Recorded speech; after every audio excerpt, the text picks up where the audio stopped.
What happens when Hollywood's most enigmatic actor faces off against late-night television's most ruthless interrogator? And the cameras capture every brutal second of their explosive confrontation. Tonight we're diving deep into the shocking showdown that ended with Ryan Gosling being physically escorted off the Late Show stage, leaving Stephen Colbert's studio audience in stunned silence and the entertainment world buzzing with controversy. This isn't just another celebrity interview gone wrong. This is a masterclass in how power, ego, and manipulation can turn a simple promotional appearance into a career-defining moment that nobody saw coming. Before we get into this incredible story, make sure you hit that subscribe button and drop a comment below telling me what you think really motivated Colbert's aggressive tactics that night. The tension was palpable from the moment Ryan Gosling walked onto the Late Show set that Tuesday evening, what was supposed to be a routine promotional interview for his latest independent film had already been brewing with behind-the-scenes drama for weeks. Sources close to the production revealed that Colbert's team had been digging into Gosling's personal life, looking for ammunition that went far beyond the typical celebrity gossip. They wanted something that would guarantee viral moments, something that would put Colbert back in the spotlight he'd been desperately craving since his ratings had started slipping against his late-night competitors. Gosling, dressed in his signature understated style, a simple black blazer over a white shirt, seemed relaxed as he settled into the guest chair. His publicist had briefed him on the usual talking points. The film's artistic vision working. With the director, the challenging emotional scenes. What they hadn't prepared him for was Colbert's opening salvo, delivered with that trademark smirk that his fans loved, but his targets had learned to fear. "Ryan, welcome to the show." Colbert began, his voice carrying an edge that the studio audience couldn't quite place. Yet, I have to say, watching your latest film, I couldn't help but notice some interesting parallels between your character's struggles with authenticity and some recent choices you've made in your own career. Tell me, is this art imitating life? Or are you just really good at playing damaged men? Because, well, you are one. The question hung in the air like a loaded weapon.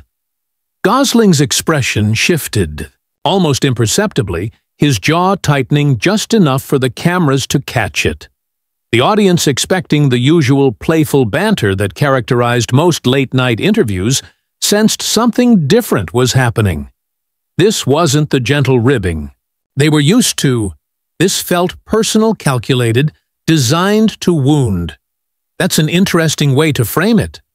"Stephen?" Gosling replied, his voice steady, but with an undertone that suggested he was choosing his words very carefully.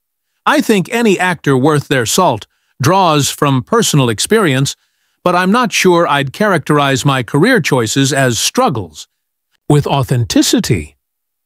"Maybe you could clarify what you mean by that." Colbert leaned forward, sensing an opening. His research team had done their homework, combing through interviews, social media posts, and industry gossip to find pressure points. They'd found several, and he was just getting started. "Well, let's talk about your transformation from the romantic leading man in films like The Notebook to this brooding method actor persona you've cultivated. Some critics have suggested it's a calculated reinvention, a way to distance yourself from the heartthrob image that made you famous. Others have been less kind, calling it pretentious, even fraudulent. What's your response to those who say Ryan Gosling, the serious actor, is just another performance? The studio fell silent. This was beyond the usual promotional interview territory. This was character assassination disguised as journalism. Gosling's publicist, sitting in the green room, watching the monitors, was already reaching for her phone, trying to figure out how to salvage what was rapidly becoming a disaster. Gosling took a measured breath, his fingers drumming once against the arm of his chair. a tell that those who knew him well would recognize as suppressed anger. Think anyone who's followed my career knows that I've always been drawn to complex characters and challenging material. If that comes across as pretentious to some people, I can live with that. What I can't live with is the implication that my artistic choices are somehow fraudulent. That's not just wrong, Stephen. It's insulting. Insulting. Colbert's eyebrows shot up in mock surprise, playing to the audience that was now uncomfortably aware they were witnessing something unprecedented. I'm just asking questions. Ryan, isn't that what journalism is about? Or are you suggesting that your artistic integrity is somehow above scrutiny? The trap was beautifully laid. Colbert had positioned himself as the champion of journalistic integrity while painting Gosling as an entitled celebrity who couldn't handle legitimate criticism. It was a masterful manipulation, the kind that had made Colbert famous. But this time, he was using it not to expose political hypocrisy or corporate malfeasance, but to tear down a fellow artist for the sake of ratings and viral moments. Gosling recognized the trap, but he also recognized something else in Colbert's eyes, a hunger that went beyond professional ambition. This was personal for the host, though Gosling couldn't yet understand why.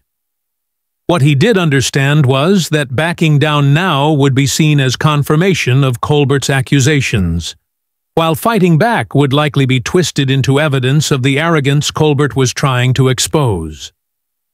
I'm not above scrutiny, Stephen, but I do think there's a difference between legitimate criticism and what feels like a personal attack dressed up as an interview. You invited me here to talk about my film, but it seems like you're more interested in psychoanalyzing me than discussing my work. Colbert's smile widened, the expression of a predator who had cornered his prey. Personal attack. Ryan, I'm disappointed. I thought someone who's made a career out of playing complex, morally ambiguous characters would appreciate the complexity of this conversation. But maybe that's the problem. Maybe you've spent so long hiding behind these characters that you've forgotten how to be yourself in public. The accusation hit like a physical blow. Gosling's composure maintained. Through years of media training and natural reserve, finally began to crack his voice when he spoke, carried an edge that made several audience members shift uncomfortably in their seats. You want to talk about hiding behind characters. Stephen, let's talk about how you've built an entire career on hiding behind this intellectual comedian persona, using wit and irony as shields, so you never have to take a real position on anything that matters. At least when I disappear into a role, I'm trying to tell a truth about the human experience. What truth are you telling here? The words landed with devastating precision, cutting through Colbert's carefully constructed television persona like a blade through silk. For a split second, the mask slipped, and the studio audience caught a glimpse of something raw and vulnerable in the host's eyes. But Colbert was a professional, a master of live television who had spent years perfecting the art of verbal combat, and he recovered quickly his expression, hardening into something colder and more calculating than before. Truth. Colbert's laugh was sharp, brittle, echoing through the suddenly tense studio. That's rich coming from someone who's made millions pretending to be other people. You want to talk about truth. Ryan, let's talk about the truth of your last 3 relationships, all of which ended the same way with you, disappearing into your work and leaving behind a trail of broken hearts and unanswered phone calls. Let's talk about the truth of how you treat the crew members on your sets, the stories that don't make it into the press releases. The studio fell into a shocked silence so complete that the mechanical hum of the cameras became audible. This had crossed every line of professional decorum venturing into territory that even the most aggressive entertainment journalists rarely dared to explore. Gosling's face went pale, not with fear, but with a rage so pure and controlled it was almost frightening to witness. "You researched my personal relationships?" Gosling's voice was barely above a whisper, but it carried across the studio with perfect clarity. "You called my ex-girlfriends. You talked to crew members. For what, Stephen? For a few viral clips, for some ratings." Points, Colbert spread his hands in a gesture of mock innocence, playing to an audience that was now thoroughly uncomfortable with what they were witnessing. "I'm a talk show host, Ryan. It's my job to prepare for interviews, to ask the questions that matter. If you didn't want your personal life discussed, maybe you shouldn't have made it part of your public persona. I never made my personal life part of my public persona." Gosling shot back, his composure finally beginning to fracture in earnest.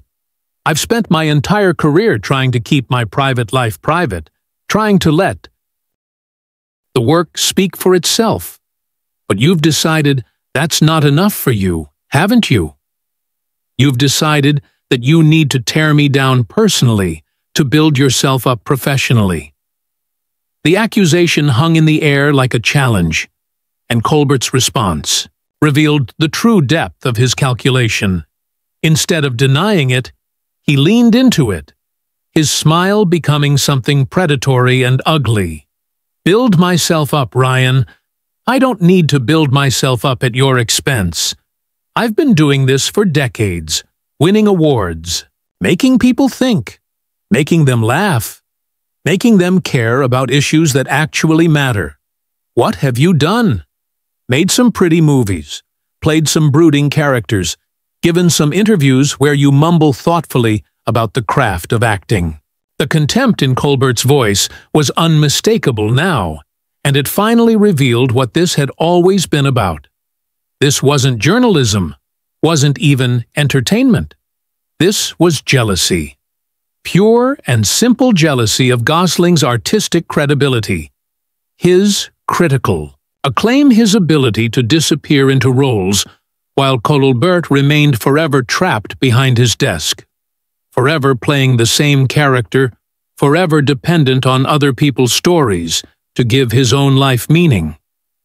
Gosling saw it clearly now, and when he spoke, his voice carried a certainty that cut through all of Colbert's deflections and manipulations. "This is about your movie, isn't it?" The question landed like a physical blow. 3 years earlier, Colbert had quietly tried to transition into dramatic acting, appearing in a small independent film that had been universally panned by critics and ignored by audiences. It was a failure that had haunted him, a reminder that his talents had limits, that there were artistic territories he could never conquer, no matter how clever or well-connected he was. "I don't know what you're talking about," Colbert replied, but his voice lacked the confidence it had carried moments before. "The film you made, the one nobody saw, the one where you tried to prove you were more than just a talk show host. It must have hurt getting those reviews, realizing that all your intelligence and wit couldn't make you a real actor. Is that what this is about? Stephen, are you taking out your frustration on me because I succeeded where you failed?" The studio was now completely silent, the audience holding its collective breath as they witnessed something unprecedented, a complete breakdown of the artificial boundaries that usually govern celebrity interactions. This wasn't entertainment anymore. This was two men stripping away their public personas and revealing the raw ambitions and insecurities that drove them. Colbert's face flushed red years of suppressed resentment and professional disappointment, finally bubbling to the surface. "You think you're so special, don't you? You think because you can brood convincingly on camera, that makes you an artist. I've forgotten more about storytelling than you'll ever know. I've spent my career examining The human condition holding up a mirror to society, making people think about the world around them. What do? You make women swoon, and critics feel sophisticated for appreciating your allegedly deep performances. At least, I don't have to tear down other artists to feel good about my own work, Gosling replied, his voice steady, despite the fury burning in his eyes. At least I don't use my platform to settle personal scores or work through my own professional disappointments. You want to talk about the human condition. Stephen, look in a mirror. Look at what you're doing right now. The insult struck home with surgical precision. Colbert's entire body tensed, his hands gripping the edge of his desk so tightly his knuckles went white. The carefully maintained facade of the gracious host, the intellectual comedian, the thoughtful interviewer, all of it crumbled away in an instant, revealing something petty and vindictive underneath. How dare you? Colbert hissed, his voice dropping to a dangerous whisper that somehow carried more menace than any shout could have. How dare you sit there and lecture me about professionalism when you're nothing but a pretty face who got lucky? You think your little artuse movies make you important. You think your method acting makes you deep. You're a fraud, Ryan. And everyone in this industry knows it, except the critics who are too starstruck by your cheekbones to see through the act. The words hung in the air like poison, and for a moment, the entire studio seemed to hold its breath. Gosling sat perfectly still, his face a mask of controlled fury, while Colbert's chest heaved with the exertion of finally releasing years of pent-up resentment. The audience, caught between shock and fascination, watched as two careers potentially destroyed each other in real time. When Gosling finally spoke, his voice was so quiet that the microphones had to strain to pick it up, but every word carried the weight of absolute conviction. You know what, Stephen? You're right about one thing. I am lucky. I'm lucky that I never became so bitter and twisted that I'd use my position to humiliate people for entertainment. I'm lucky that I still believe in the power of storytelling to connect people instead of dividing them, and I'm especially lucky that I'm not you. T-Tool. The insult was delivered with such calm precision that it took a moment for its full impact to register.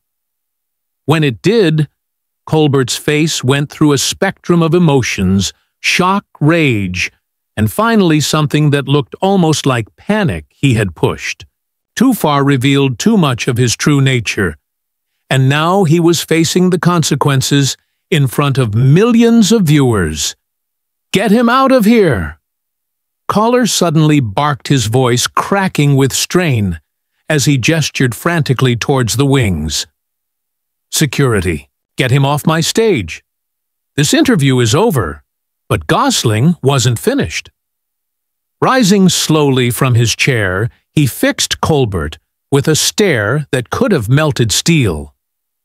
No, Stephen, I don't think it is over. You wanted truth. Let me give you some truth. You're not a journalist. You're not even really a comedian. You're a bully with a television show. And you've been hiding behind that desk for so long. You've forgotten what it feels like to be human. The studio erupted into chaos. Security, guards confused by the unprecedented situation, hesitated at the edge of the stage while producers screamed contradictory instructions into their headsets. The audience, no longer passive observers, began shouting questions and comments, some supporting Gosling, others defending Colbert, most simply stunned by what they were witnessing. Colbert, his face now purple with rage, stood behind his desk like a general commanding his troops. I said, "Get him out of here. This is my show, my stage, and I won't be lectured by some Hollywood pretty boy who thinks he's an intellectual because he reads the scripts he's given." Your show?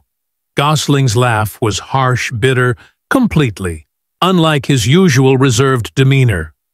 "This isn't your show, Stephen. This is a freak show, and you're the main attraction. Look around you. Look at what you've created here. This isn't entertainment. It's degradation. You've turned what should have been a conversation between artists into a public execution. And for what? So you can feel better about your own failures." The words hit Colbert like physical blows, each one stripping away another layer of his carefully constructed public image. The man who had built his career on wit and intelligence was being systematically dismantled by someone he had tried to destroy. And the reversal was as complete as it was devastating. "Shut up, Colbert," hissed, abandoning all pretense of professional composure. "Just shut up and get off my stage before I have you thrown off." But Gosling was beyond caring about consequences, now beyond worrying about his public image or his career. Something had been unleashed in him, a fury that had been building not just during this interview, but through years of watching people like Colbert use their platforms to tear down rather than build up. "You want me off your stage? Fine. But first, let me tell you, and everyone watching, exactly what kind of man you really are.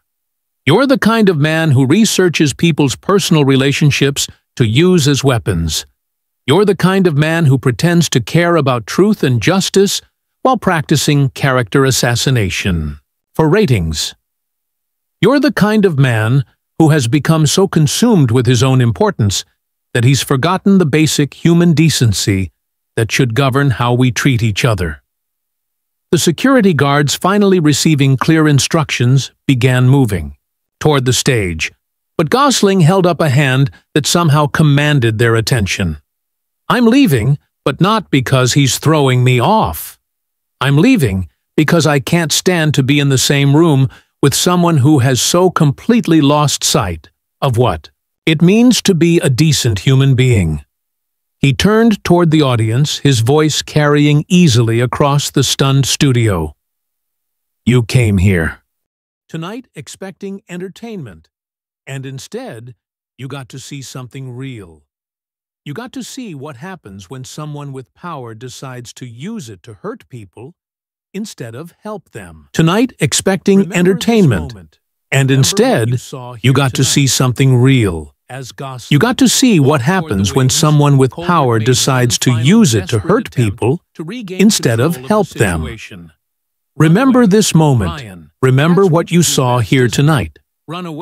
As Gosling walked toward the wings, Colbert made one final desperate attempt to regain control of the situation. "Run away, Ryan. That's what you do best, isn't it? Run away when things get too real, too difficult. Go hide behind another character, another role, another performance."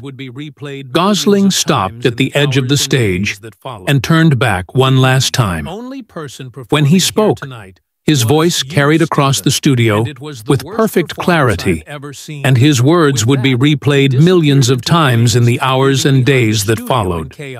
The only person performing here tonight was you, Stephen. And it was the worst performance I've ever seen. With that, he disappeared into the wings, leaving behind a studio in chaos, an audience in shock, and a host whose career would never be the same. The cameras kept rolling, capturing every moment of Colbert's meltdown, every confused face in the audience, every second of the unprecedented breakdown of the carefully orchestrated world of late-night television. In the green room, as Gosling gathered his things, while his publicist frantically worked her phone, the sound of the studio audience's confused murmur filtered through the walls. What had started as a routine promotional appearance had become something unprecedented, a moment that would define both men's careers and change the landscape of celebrity interviews forever. The truth that Colbert had claimed to seek had indeed been revealed that night, but it wasn't the truth about Ryan Gosling's authenticity or his relationships. or his acting process. It was the truth about power, about ego, about what happens when someone forgets that the person sitting across from them is a human being deserving of basic respect and dignity. So, what do you think really drove Stephen Colbert to such desperate measures that night? Was it pure jealousy, professional insecurity, or something deeper? Drop your thoughts in the comments below, and don't forget to subscribe for more stories that reveal the truth behind Hollywood's biggest moments.